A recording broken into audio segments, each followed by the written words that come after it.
I urge the government of Israel to exercise maximum restraint. The international response has been bizarre at best. I mean, at the moment, Israel's doing what it's got to do, and it has some international backing behind it. But Justin Trudeau, who literally was closing people's bank accounts who were protesting against him in Canada, who is no moral arbiter of anything, here's what he had to say just a few days ago about Israel's actions in Gaza. The human tragedy that is unfolding in Gaza is heart-wrenching, especially the suffering we see in and around the Al-Shifa hospital. I have been clear that the price of justice cannot be the continued suffering of all Palestinian civilians. Even wars have rules. All innocent life is equal in worth, Israeli and Palestinian. I urge the government of Israel to exercise maximum restraint.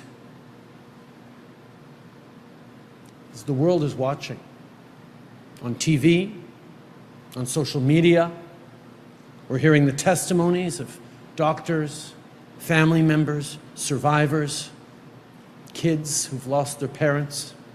The world is witnessing this, the killing of women and children, of babies. This has to stop. J'exhorte le gouvernement d'Israël.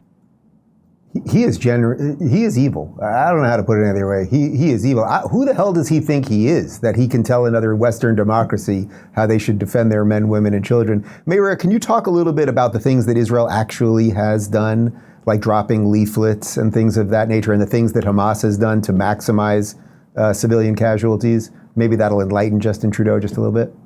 I mean, if you would like me to talk about it, we're never going to end this show. But I think there's something that's this is actually a scary trend to talk about, because I think we're going to see more and more of this. People who came out at the beginning being all like, "Oh, we support Israel," but then the issue with this is really the fact that he is putting the responsibility on Israel. I mean, Netanyahu responded to this tweet, but we'll get to that in a moment. But I think that Israel has gone above and beyond. The truth is, Israel could have completely blitzed and bombed all of Gaza in the first 3 days, and this whole thing would have been over. We have the military capacity, and yet you could say it's because of the hostages, but I don't think that's true. I think it's also true. I think it's to do with the fact that we actually value human life, and Hamas does not. And that is the basis of all actions. And the fact that there are people in the West who still are not capable of understanding that the responsibility for every single civilian casualty in this entire war, from beginning to end, lies with one group and one group only, and that is Hamas. To point the fingers on Israel and to say to them to have restraint, it's not just idiotic, it's pathetic. And I think you need to ask yourself, as a leader of a country, what would you do? What would you do? Like, really, you would hold restraint? More to the fact, I don't see somebody like Justin Trudeau putting his skin in the game and offering for the Gazans to come live in Canada. No, they're just happy to sit and watch by and say, this is what Israel's doing wrong, and this is how Israel should act. He hasn't visited, he hasn't seen, and he's a populist and he drives me insane. Ami, I don't think I have to ask you a question. Just talk about Justin Trudeau. Sure. I think I know how to get him on Israel's side. All we have to do is tell him that Hamas is not vaccinated. Exactly. Simple solution. He would turn against them in a second. Yeah. And not to throw another impression into it, but I heard Jordan Peterson describe Justin Trudeau as pure persona. Yeah. And he's pure persona. It's like, the ball's in your court, Trudeau. It didn't take very long for the lip service of being a Western pro-Israel country allied with Israel to completely fall on its face. I want to read Bibi's response to Justin Trudeau. He tweeted this out. He said, "It is not Israel that is deliberately targeting civilians, but Hamas that beheaded, burned, and massacred civilians in the worst horrors perpetrated on Jews since the Holocaust. While Israel is doing everything to keep civilians out of harm's way, Hamas is doing everything to keep them in harm's way. Israel provides civilians in Gaza humanitarian corridors and safe zones.